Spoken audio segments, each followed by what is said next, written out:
Did you know a man liberated 6 countries and then died, believing every single one of them was a mistake? Simon Bolivar spent 20 years fighting the Spanish Empire across South America. He crossed the Andes in freezing conditions, rallied armies from nothing, and won battle after battle that had no right to be won. By 1825, he had freed Venezuela, Colombia, Ecuador, Peru, Bolivia, and Panama.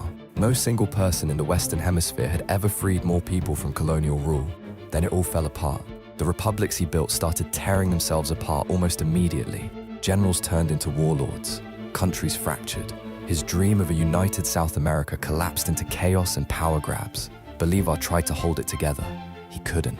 He resigned the presidency in 1830. He was 47 years old, sick with tuberculosis, and effectively expelled from the nations he had built with his own hands. His last letter said he had plowed the sea. He knew exactly what he had lost. That was the cruelest part.